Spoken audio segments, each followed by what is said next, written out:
नमस्कार साथियों, मैं राजेंद्र मंडलोई आपका हमारे चैनल पर स्वागत करता हूं।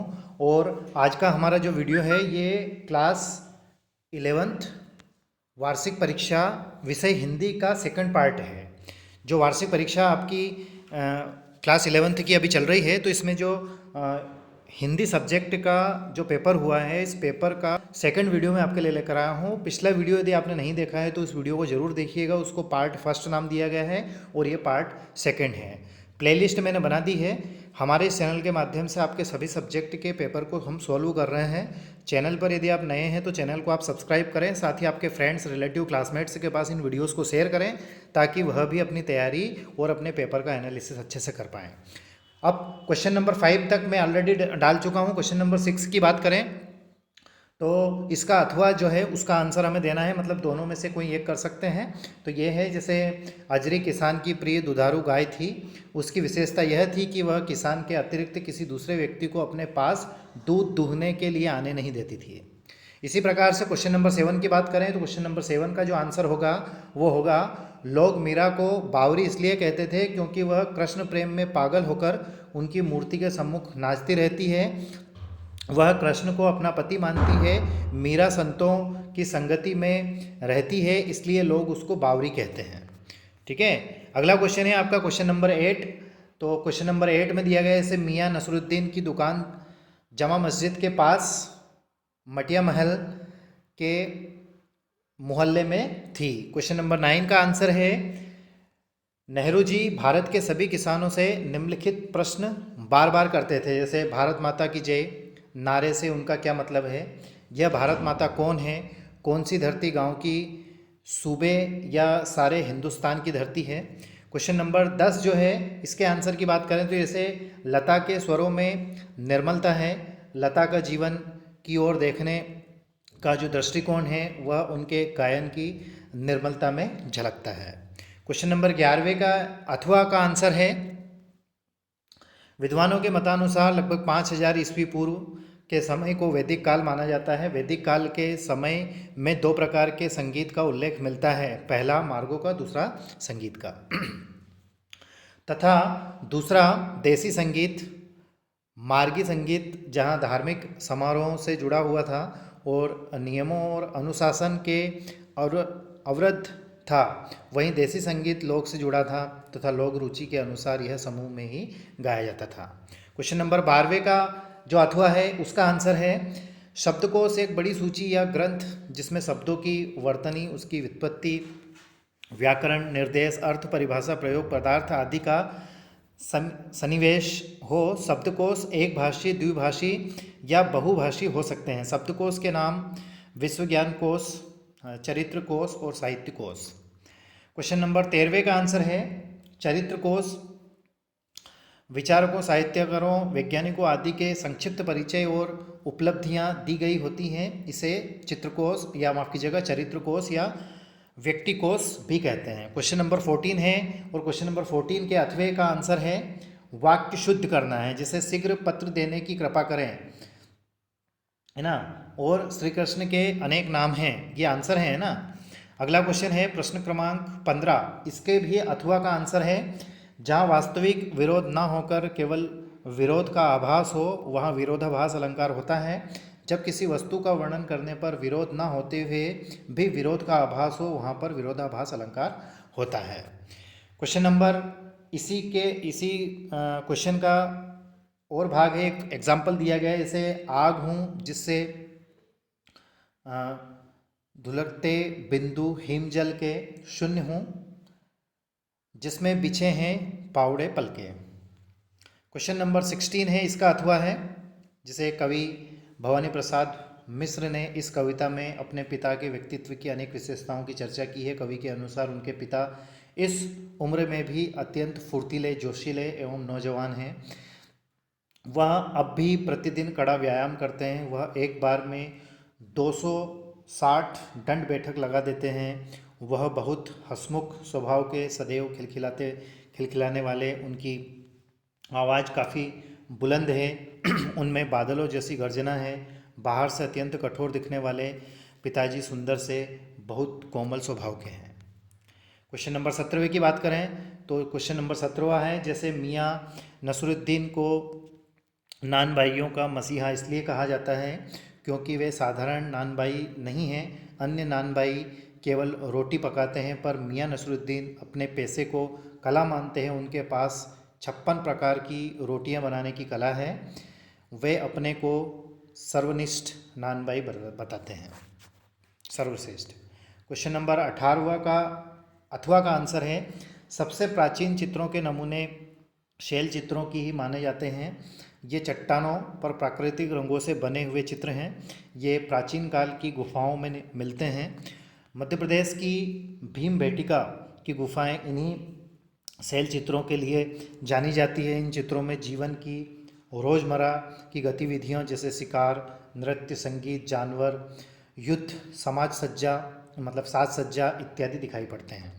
क्वेश्चन नंबर 19 की ओर चलें तो मुहावरे और लोकोक्तियाँ हैं, जैसे इनमें अंतर है होगा। क्वेश्चन नंबर 19 है, यह एक वाक्यांश होता है, यह पूर्ण वाक्य होता है। इसका आकार छोटा होता है, इसका आकार बड़ा होता है। मुहावरे की उत्पत्ति अरबी भाषा से हुई, मुहावरे से मानी जाती है। लोकोक्ति की उत्पत्ति लोक प्रचलित उक्ति या कहावतों से मानी जाती है। क्वेश्चन नंबर 20 के अथवा के आंसर की हम बात करें, जैसे दोहा और रोला मिलकर कुंडलिया छंद बनाते हैं। प्रथम 2 चरण में 13-11 मात्राएं है ना, 24 मात्राएं होते हैं। बाद के 4 चरण में 11-13 बराबर 24 मात्राएं होते हैं। ठीक है, उदाहरण के तौर पर रहिए, लटपट, कटी पीन, बरू, धागे, माँ सोई, ये इसका एग्जाम्पल है, तो आप इसको आराम से लिख लेना। क्वेश्चन नंबर 27 की बात करें तो जनसंचार की विशेषताएं निम्नलिखित हैं। इसमें संचारक प्राप्तकर्ता में संधि संबंध नहीं होता है। जनसंचार में फीडबैक तुरंत प्राप्त नहीं होता है। इसमें ढेर सारे ग्रेट कीपर द्वारपाल काम करते हैं। इसके द्वारा प्रसारित सूचनाएं सार्वजनिक होती है। द्वारपाल आचार संहिता का पालन करते हैं। क्वेश्चन नंबर 27 है, जीवन परिचय मुंशी प्रेमचंद का। ठीक है, जैसे उनकी रचनाएं दी गई हैं, कर्मभूमि, उपन्यास, नमक का दरोगा, कहानी संग्रह, कबीला नाटक। भाषा जो उनकी है, प्रेमचंद की भाषा के 2 रूप हैं। एक रूप तो जिसमें संस्कृत के तत्सम शब्दों की प्रधानता है, जिसमें तर्क ने भ्रम को पुष्ट किया है। दूसरा रूप इसमें उर्दू, संस्कृत और हिंदी के व्यावहारिक शब्दों का प्रयोग किया गया है। जैसे पार का मजार, प्रेमचंद की भाषा चुलबुली है, मुहावरों कहावतों का प्रयोग है। इनकी शैली जो है वह है, प्रेमचंद बेजोड़ शैली के रचयिता थे। भावात्मक शैली, मानव जीवन से संबंधित विभिन्न भावनाओं की सशक्त अभिव्यक्ति हुई है। यह शैली निर्मला उपन्यास में देखने को मिली है। वर्णनात्मक शैली इस शैली का प्रयोग प्रेमचंद ने घटनाओं और पात्रों के चरित्र चित्रण के वर्णन में किया है। साहित्य में स्थान, प्रेमचंद ने हिंदी साहित्य के युगांतकारी परिवर्तन किया है। उनका साहित्य देशभक्ति और समाज के आगे मसाल दिखाती हुई सच्चाई है। प्रेमचंद और रचनात्मक योगदान के कारण 1918 से 1936 तक के काल में प्रेमचंद का युग कहा जाता है। ठीक है, अब जीवन परिचय है क्वेश्चन नंबर 23 का, सुमित्रा नंदन पंत का। जैसे इनकी रचनाएं हैं, योगवाणी, स्वर्ण किरण, काव्य संग्रह, हाट उपन्यास, 5 कहानियाँ, कहानी संग्रह। भाव पक्ष की बात करें तो पंत जी स्वभाव से अत्यंत कोमल और सुकुमार स्वभाव के थे। उन्हें कोमल भावनाओं का सुकुमार कवि कहा जाता है। पंत जी का सारा जीवन प्रकृति की गोद में बीता, अतः प्रकृति के साथ ही उन्होंने भावात्मक स्थापित कर ली। अतः सुमित्रा नंदन पंत को प्रकृति का सुकुमार कहा जाता है। कला पक्ष की बात करें तो पंत जी की भाषा कोमल कांत पदावली से युक्त, सहज और सुकुमार है।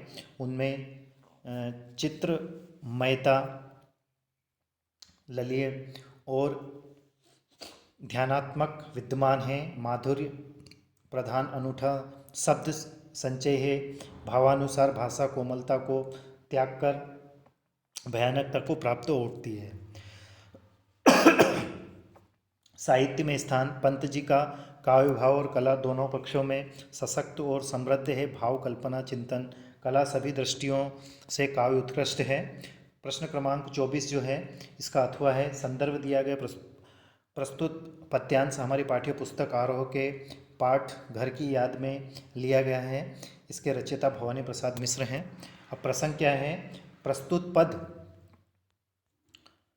प्रस्तुत पद में कविता का गांधी कहे जाने वाले भवानी प्रसाद मिश्र ने असहयोग आंदोलन के दौरान अपने कारावास प्रवास के समय सावन की बारिश को देखकर अपने घर की याद आने का सजीव वर्णन किया है। व्याख्या दी गई है, तो व्याख्या किस प्रकार से होनी चाहिए। कवि कहता है या बताता है कि बाहर वर्षा हो रही है, बहुत पानी बरस रहा है, पूरी रात तेज मूसलाधार बारिश होती रही है। इस बरसात ने उनके प्राण और मन पर गहरा प्रभाव डाला है। बारिश की बूंदों के साथ साथ उनका मन अपने घर की यादों में डूब जाता है। उसका घर कारावास से बहुत दूर है।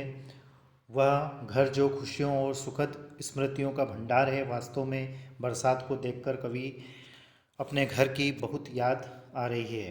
काव्य सौंदर्य, अनुप्रास अलंकार, शांत रस विद्यमान है। क्वेश्चन नंबर 25 की बात करें तो इसमें जैसे प्रस्तुत गद्यांश हमारी पाठ्य पुस्तक के प्रतिनिधि कहानी जैसे गलता लोहा से लिया गया है। इसके लेखक जो शेखर जोशी हैं। प्रसंग है, युवा पुत्र वृद्ध पिता की असमर्थता को अनुभव करता है, परंतु वह अपने पिता के पुरोहित वाले काम को करने में असमर्थ है। लेखक इन पंक्तियों में मोहन के गुणों का परिचय देते हुए मास्टर त्रिलोक सिंह है ना विद्यालय में कदम रखते ही मोहन को याद करते थे तथा अपनी जिम्मेदारियां उसे सौंप दिया करते थे। व्याख्या है, मास्टर त्रिलोक सिंह विद्यालय आते आते और उनकी आंखें एक लड़के को ढूंढने लगती है। मास्टर साहब जिस बालक को ढूंढते थे वह बालक मोहन था तथा वह उनका प्रिय शिष्य था। वह ब्राह्मण अभिजाति के पुरोहित का वृद्धि वाला तीव्र बुद्धि वाला बालक था। मोहन पढ़ाई में ही नहीं गायन में भी कुशल था। पूरे स्कूल में वह सबसे अच्छा गाता था, इसलिए सुबह की प्रार्थना कराने की जिम्मेदारी उसे सौंप दी गई थी। उसका स्वर अति मधुर था। विशेष भाषा सरल एवं खड़ी बोली, लघु वाक्यों का प्रयोग। आगे बढ़ते हैं तो क्वेश्चन नंबर 26 से उपरोक्त गद्यांश का शीर्षक उदारता का अर्थ है। ठीक है, उदार पुरुष दूसरों के प्रति उदार भाव रखता है। ठीक है, वह दूसरों के विचारों का आदर करता है और समाज में सेवा भाव या सेवक भाव रहता है। यही उदार पुरुष की विशेषता है। सच्ची उदारता इस बात में है कि मनुष्य को मनुष्य समझा जाए। असहाय जताकर उपकार करना अनुप्रकार है। उदार सच्ची विलोम, उदार मतलब कठोर, मतलब विलोम इसका कठोर होगा और सच्ची का झूठी होगा। ठीक है, आगे बढ़ते हैं। क्वेश्चन नंबर 27, तो इसमें एप्लीकेशन दी गई है ना। इधर एड्रेस लिखा हुआ है, सेवा में जिलाधीश महोदय भोपाल। मान्यवर सविनय निवेदन है कि आपका ध्यान ज्ञान सरोवर कॉलोनी हीराबाग में ध्वनि विस्तार यंत्रों की तीव्र एवं कर्णबद्ध ध्वनि से उपस्थित समस्या की ओर आकर्षित करना चाहती हूँ या चाहता हूँ। इस समय माध्यमिक शिक्षा मंडल, हाई स्कूल एवं इंटरमीडिएट की परीक्षाएं प्रारंभ होने को है। यही समय छात्रों को अध्ययन का है। परीक्षा काल में ध्वनि विस्तारित यंत्रों से शोर के कारण अध्ययन में व्यवधान पड़ रहा है। चित्त की एकाग्रता भंग होने के कारण छात्रों को परेशानी का सामना करना पड़ रहा है। अतः आपसे प्रार्थना है कि अविलंब ध्वनि विस्तारित यंत्रों के बजने पर प्रतिबंध लगाने का निर्देश पारित करें, छात्रों के अनुग्रहित करें। दिनांक दिया गया है और भवती शिष्य दिया गया है अबसा। नेक्स्ट क्वेश्चन की ओर बात करें तो क्वेश्चन नंबर 28 है, इंटरनेट आज की आवश्यकता। इस पर निबंध है, जिससे रूपरेखा ली गई है। अंग्रेजी में इसको आउटलाइन कहते हैं। ठीक है, जैसे प्रस्तावना, इंटरनेट का परिचय, इंटरनेट के लाभ, आधुनिक जीवन की आवश्यकता, इंटरनेट का प्रयोग, कंप्यूटर के क्षेत्र में विकास, उपसंहार। ठीक है, तो यहाँ से एक कोटेशन दिया गया है, ऐसे इंटरनेट का बढ़ता प्रयोग नई खुशियों का पैगाम लाए, सुख समृद्धि वैभव उन्नति के शिखरों तक अपने देश की बुलंदी को पहुँचाए। इसको इन्वर्टेड कामों में कर लेना। ठीक है, इसके बाद में प्रस्तावना दी गई है ना, तो इसको अच्छे से आप लिख लेना। ठीक है दोस्तों, वीडियो आपको कैसा लगा यह भी आप मुझे कमेंट्स करके बताएं। साथ ही आपके फ्रेंड्स, रिलेटिव, क्लासमेट्स के पास इस वीडियो को शेयर करें। पिछला वीडियो में इसका एक डाल चुका हूं, वो वीडियो यदि आपने नहीं देखा है तो उस वीडियो को ज़रूर देखिएगा। इस PDF की लिंक मैं डिस्क्रिप्शन में डाल दूंगा, तो वहाँ से जाकर आप इसको डाउनलोड कर सकते हैं और अच्छे से अपने पेपर को एनालिसिस कर सकते हैं। पिछले वीडियोस नहीं देखे हैं तो उन वीडियोस को जरूर देखिएगा, उसकी मैं प्लेलिस्ट बना दूंगा। और इसी प्रकार के आपके सभी सब्जेक्ट के पेपर के सॉल्यूशन यदि आप चाहते हैं, फुल सॉल्यूशन, कंप्लीट सॉल्यूशन यदि आप चाहते हैं, तो चैनल को आप सब्सक्राइब करना ना भूलें और प्लेलिस्ट में जाकर आप अपने सब्जेक्ट को अच्छे से कंप्लीट कर सकते हैं। ठीक है दोस्तों, thank you very much for watching and please take care of your self. Thank you once again.